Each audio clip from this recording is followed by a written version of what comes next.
الحمد للہ وحدہ والصلاة والسلام علی من لا نبی بعد اما بعد۔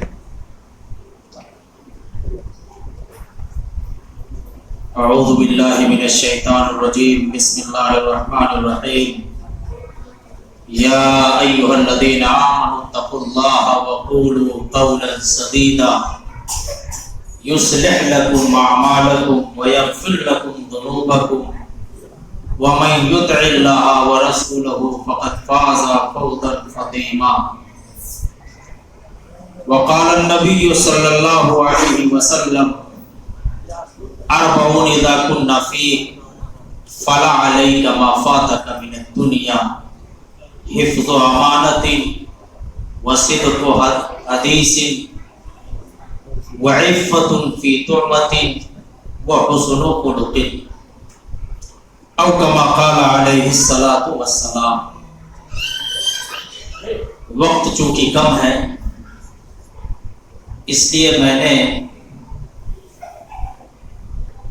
ایک حدیث پڑھی ہے اور انشاءاللہ العزیز اسی حدیث کے متعلق اس کا ترجمہ اور اس کی تشریح کرتے ہوئے میں اپنی بات کو وقت پر انشاءاللہ العزیز ختم کر دوں گا۔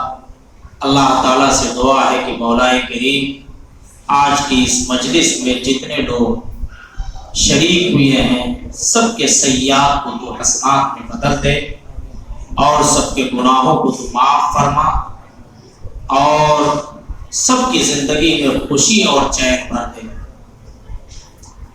پیارے نبی علیہ الصلوۃ والسلام نے حضرت عبداللہ بن عمرو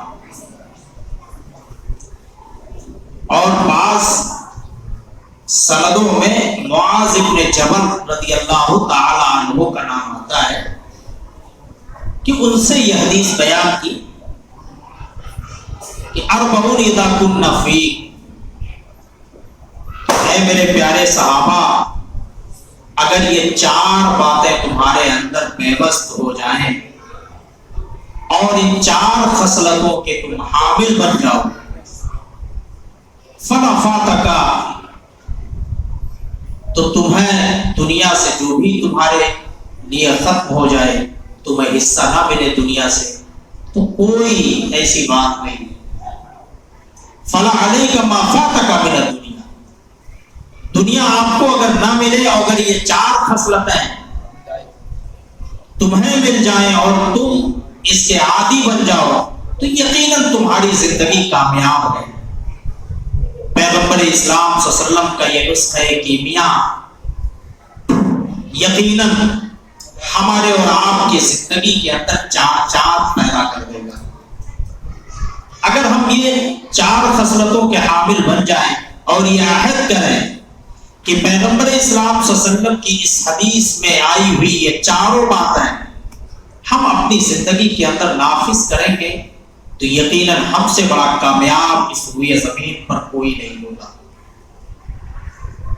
پہلی خصلت، پہلی عادت جس پر ہمیں حامل ہونا ہے اور ہمیں اس کا خوگر بنانا ہے اپنے آپ کو، اپنے اہل و عیال کو، اپنے بال بچوں کو، اپنے گرد و پیش رہنے والے اپنے ساتھیوں کو، تو اس میں پہلی چیز یہ ہے کہ حفظ و امانت، امانت کی حفاظت کرنا۔ اور امانت کی حفاظت کرنے کا جب مفہوم آتا ہے تو ہم یہ سمجھتے ہیں کسی کا روپیہ پیسہ ہو، کسی کی زمین و جائیداد ہو، یہی امانت کے زمرے میں آتا ہے۔ نہیں، ہماری یہ زندگی امانت ہے۔ یہ سانسیں جب تک چلتی ہیں یہ سانسیں اللہ تبارک و تعالیٰ کی امانت ہے۔ اللہ تعالیٰ نے ہمیں دو آنکھ اگر صحیح سالم دیا ہے تو یہ اللہ کی دی ہوئی گرا قدر امانت ہے۔ اللہ نے اگر صحیح سالم دماغ عطا کیا ہے تو یہ دماغ امانت ہے۔ دو پیر صحیح سالم ملے ہیں تو یہ پیر اللہ کی امانت ہے۔ اگر گھر میں بیوی صحیح سالم ہے تو اللہ کی امانت ہے۔ اللہ نے اگر ہمیں بیٹے اور بیٹیوں سے نوازا ہے تو یہ ہمارے لیے امانت ہے۔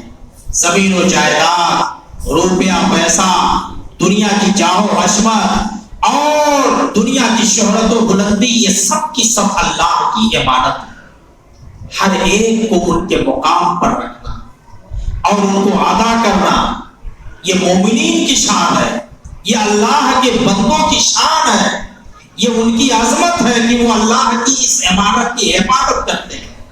اور اللہ رب العالمین نے اسی لیے بیان فرمایا والذین هم لاماناتهم وعهدهم راعون، میرے بندے وہ ہیں جو میری امانتوں کی حفاظت کرتے ہیں۔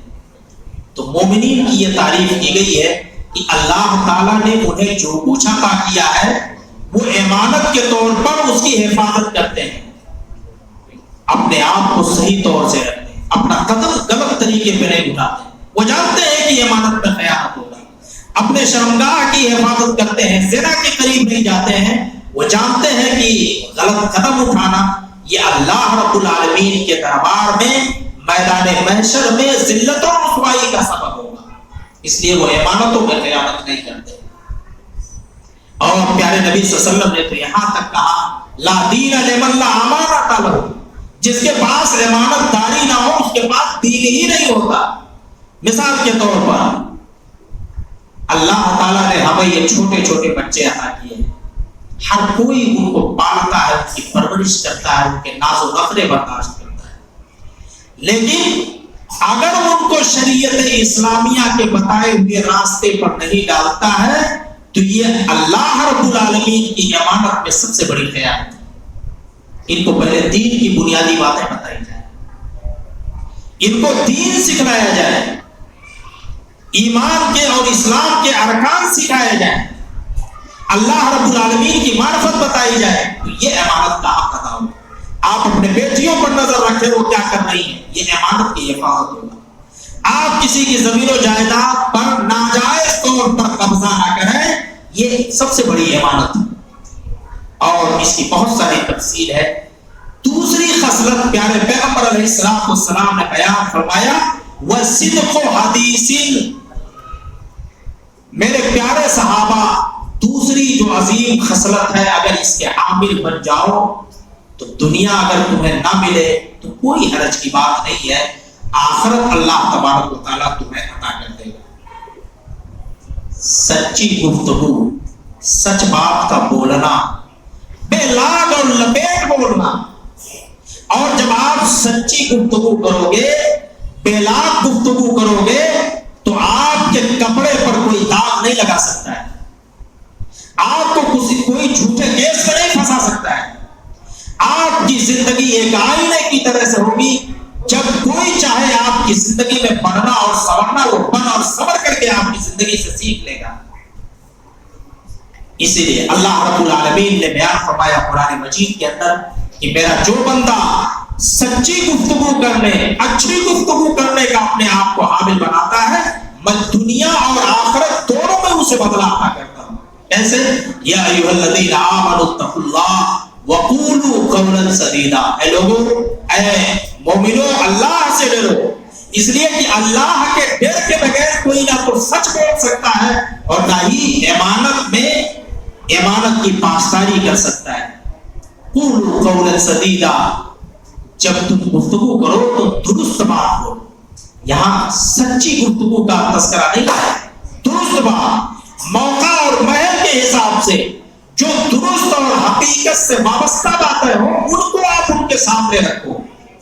قول سدید اور قول ایسر یہ قرآن مجید کا بہت بڑا زیور ہے جس سے ایک مومن کو آراستہ اور پیراستہ کرنے کا حکم اللہ رب العالمین نے دیا ہے۔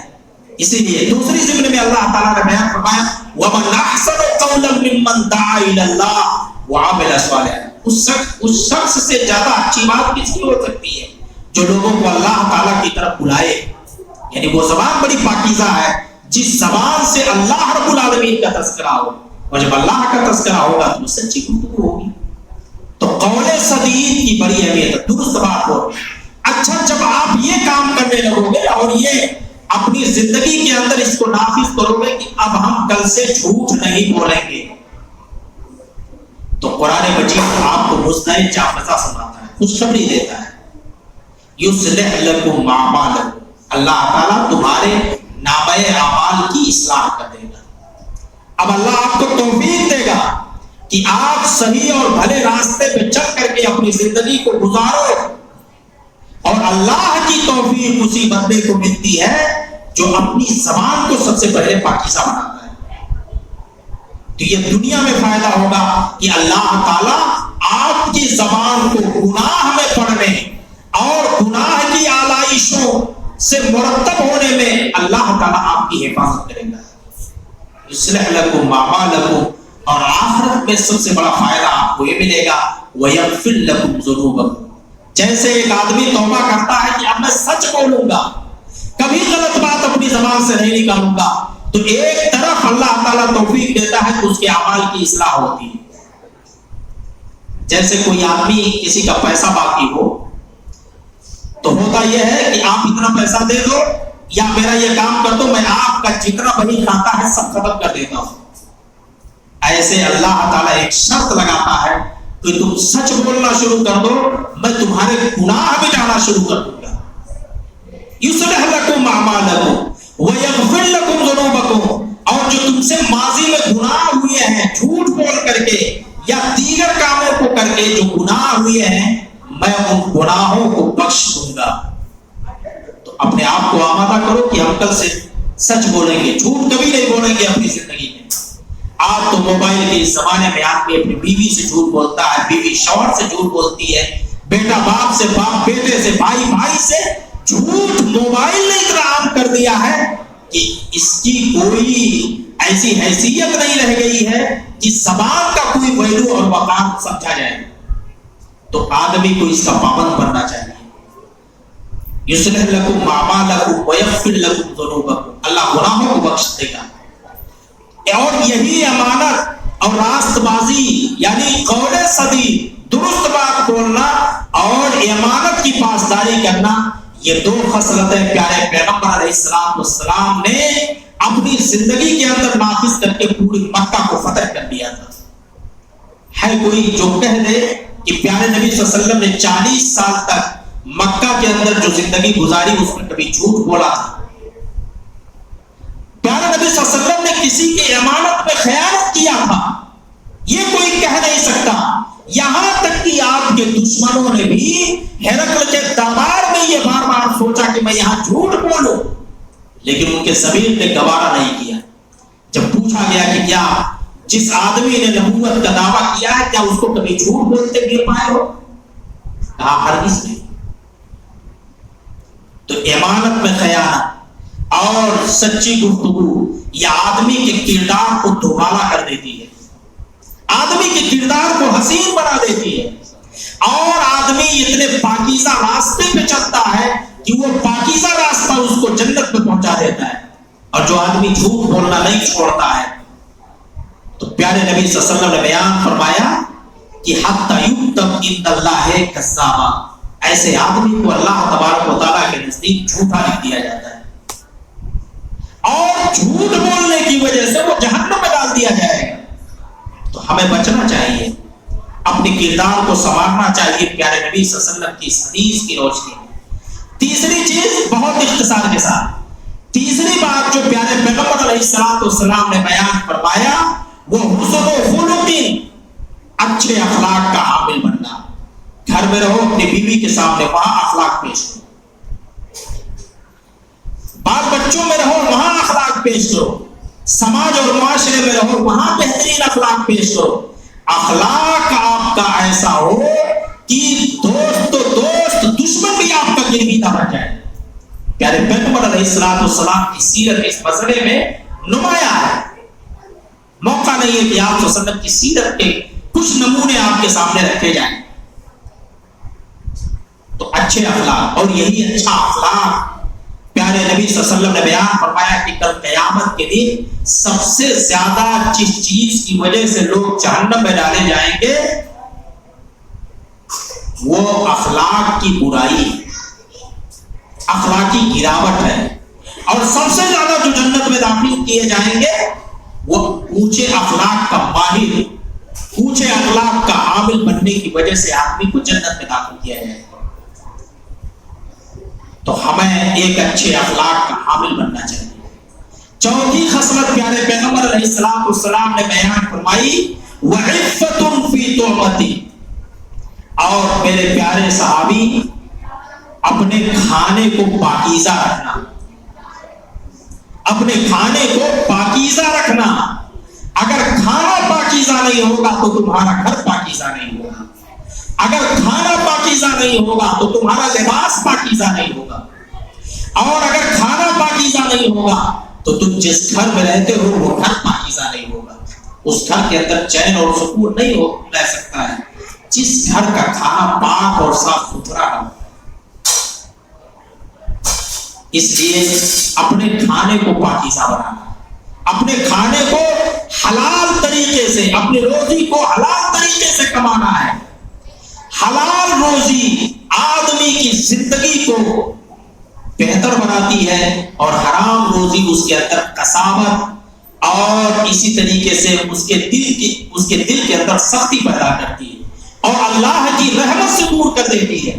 اور حرام کا کھایا ہوا 24 گھنٹے اگر اللہ کی عبادت میں اپنے آپ کو گرا دے، پھر بھی پیارے پیغمبر علیہ السلام نے بیان فرمایا کہ حرام کھا کر کے، حرام کا ایک دانہ کھا کر کے بندہ نماز پڑھے، روزہ رکھے، حج کرے، زکات ادا کرے، اس کی زکات، اس کا نماز، اس کی نماز، اس کا روزہ، کوئی چیز قبول نہیں ہوتی ہے. پیارے نبی صلی اللہ علیہ وسلم نے ایک ایسے اجنبی آدمی کا واقعہ بیان کیا اور علامہ شوکانی نے فتح القدیر کے اندر اس ایک آیت کریمہ یا ایھا الرسل کلوا من الطیبات واعملوا صالحا کے ضمن میں ایک واقعہ نقل کیا ہے. اور تفسیر شوکانی علماء کرام کو بھی پڑھنی چاہیے. روایت و درایت کی بے مثال تفسیر علامہ شوکانی جیسی کسی نے لکھا نہیں ہے. علماء سلف کے ممتاز ترین آدمی، انہوں نے لکھا کہ پیارے نبی صلی اللہ علیہ وسلم نے بیان فرمایا کہ ایک آدمی ہے جو راستہ چل رہا ہے، مسافر ہے اور اس کا زاد راہ ختم ہو گیا، لٹ گیا، برباد ہو گیا. اب وہ آدمی جب اس کے پاس کچھ نہیں بچا تو جو کھانا کھایا تھا اس سے پہلے وہ حرام کا کھایا، جو پانی پیا تھا وہ حرام کا پیا تھا، جو کپڑا پہنا تھا وہ حرام کا پہنا تھا. اب اس کو اللہ یاد آ گیا، کہا میرے پاس کچھ نہیں ہے. اس موڑ پر پہنچنے کے بعد لائیے اللہ سے دعا کریں. اور آپ جانتے ہیں کہ مسافر اگر کوئی آدمی ہے، آپ کے گھر کا ہی کیوں نہ ہو، کوئی آدمی اگر سفر میں ہے تو آپ کو اس سے ضرور دعا لینی چاہیے. ضروری نہیں کہ وہ مکہ اور مدینہ کا سفر کرے، آدمی کہیں کا بھی سفر کر رہا ہو، جب سے وہ سفر اسٹارٹ کرتا ہے اور جب تک اپنے مقام تک پہنچ نہیں جاتا ہے اس وقت تک وہ مستجاب الدعوات ہے. اللہ تعالیٰ اس کی دعا کو رد نہیں کرتے ہیں، اس کی دعا کو قبول کر لیتے ہیں. تو اس لیے دعائیں لینی چاہیے مسافر کو. اور جب آدمی سفر کی حالت میں ہو تو اپنے اہل و عیال کے لیے دعا کرنی چاہیے. تو وہ آدمی بھی اللہ کے حضور ہاتھ اٹھایا اور کہا اللہ میرا سب کچھ برباد ہے، لٹ گیا ہے، ختم ہو گیا ہے، مولا کریم تو ہمیں ہماری حفاظت عطا کر. پیارے نبی صلی اللہ علیہ وسلم نے بیان فرمایا فَأَنَّىٰ يُسْتَجَابُ لِذَلِكَ، اس کی دعا کیسے قبول ہو سکتی ہے جبکہ اس نے جو پانی پیا ہے اس سے پہلے وہ حرام کا پیا ہے، جو کھانا کھایا ہے وہ حرام کا کھایا ہے، اور اسی طریقے سے جو کپڑا پہنا ہے وہ حرام کا پہنا ہے. تو حرام مال آپ کی دعاؤں کو اور آپ کی نمازوں کو اور ہماری ساری عبادتوں کو اللہ رب العالمین کے دربار میں قبول ہونے میں رکاوٹ بن جاتا ہے. تو کوشش یہ کرنی چاہیے ہر آدمی کو کہ وہ جو کھائے، جو پیے، جو پہنے وہ حلال کا ہو. ایسا نہ ہو کہ حرام کا گھر بنوایا اور اس کے بعد اس پر لا الہ الا اللہ لکھ دیا، اور سب سے بڑی چیز نمایاں کر کے ھذا من فضل ربی لکھ دیا کہ اللہ میرے رب کا فضل ہے. لا الہ الا اللہ لکھنے سے وہ حلال نہیں ہوگا، ھذا من فضل ربی لکھنے سے وہ حلال اور پاکیزہ نہیں ہوگا جب تک کہ آپ جانتے ہیں کہ میری روزی کیسی ہے، میرا کھانا کیسا ہے. تو آدمی کو اپنا کھانا سب سے پہلے پاک کرنا چاہیے. ابھی جب غلے کی کٹائی ہوگی اگلے مہینے میں، ایک آدمی کو میں نے نماز پڑھتے ہوئے یعنی اپنی زندگی میں ہمیشہ دیکھا، ہاں لیکن ایک مرتبہ ایسا ہو گیا کہ وہ خود اپنے دام میں پھنس گیا. وہ کہا اس موضوع پہ تقریر اس موضوع پہ ہونی چاہیے, اس موضوع پہ ہونی چاہیے. وہ آدمی آج بھی نماز پڑھتا ہے, لیکن اس سے پوچھا گیا کہ یہ بتاؤ اللہ تعالیٰ نے آپ کو بیٹا تو نہیں دیا ہے, آپ کے پاس صرف بیٹیاں ہیں, لیکن کھیتی آپ کے پاس بہت زیادہ ہے, آپ اس میں زکات کیسے نکالتے ہیں؟ نہیں بتا پائے. ایک اور آدمی اسی گاؤں کا بیان کرنے لگا کہ آج تک میں نے بھی یہ کوشش نہیں کی, میں تو بس جتنا ہوتا ہے اس میں سے بس 25-50 کلو الگ کر دیتا ہوں, یہ کہاں کون دیکھ پائے گا کہ کتنا ہوتا ہے کتنا نہیں ہوتا ہے. کھانا کیسے پاکیزہ ہوگا؟ اناج اگر ہم نے پاک کر کے عشر نکال کر کے اس کا 10واں اور 20واں حصہ نکال کر کے اگر آپ نے الگ نہیں کیا ہے اور اسی میں لے جا کر کے ملا دیا ہے, پورے سال آپ کھاتے ہو اسے, کیا بستر پر چین کی نیند آئے گی ایسے شخص کو؟ کیا اس کی زندگی میں پریشانیاں نہیں آئیں گی؟ کیا اس کے بعد بچے راہ راست سے بھٹکیں گے نہیں؟ کیا اس کا دماغ خراب نہیں ہوگا؟ کیا اس کی زندگی کے اندر طرح طرح کی دقتیں نہیں آئیں گی؟ بہو ناراض ہے, بیٹا ناراض ہے, کوئی ادھر بھاگ رہا ہے, کوئی ادھر بھاگ رہا ہے, کسی طرح سے اس کو چین اور سکون میسر نہیں ہو رہا ہے, تو کوشش یہ کیجئے کہ ہم جس تجارت سے وابستہ ہو اس کی زکات ادا کریں. اور صرف زکات ہی نہیں ہے مال میں, اللہ رب العالمین نے آپ کے مال میں زکات تو فرض اور واجب ہے. یہ جو دھان اور گیہوں اور یہ غلے جو ہوتے ہیں یہ تو واجب ہے دینا. سائل کو کبھی بھی لوٹانا نہیں چاہیے اگر واقعتاً وہ مستحق ہے. اگر ایسا ہے کہ وہ پیشے ور ہے تو یقیناً اس کو ڈانٹنا چاہیے اور اس کو پھٹکارنا چاہیے کہ تم ایسا مت کرو. لیکن اگر کوئی مستحق ہے تو اسے کبھی لوٹانا نہیں چاہیے.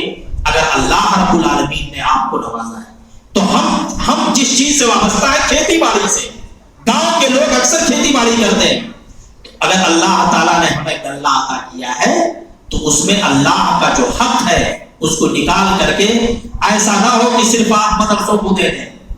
آپ کا اگر کوئی پڑوسی غریب ہے تو سب سے پہلے اس کا حق ہے, آپ کا رشتہ دار کوئی غریب ہے تو سب سے پہلے اس کا حق ہے.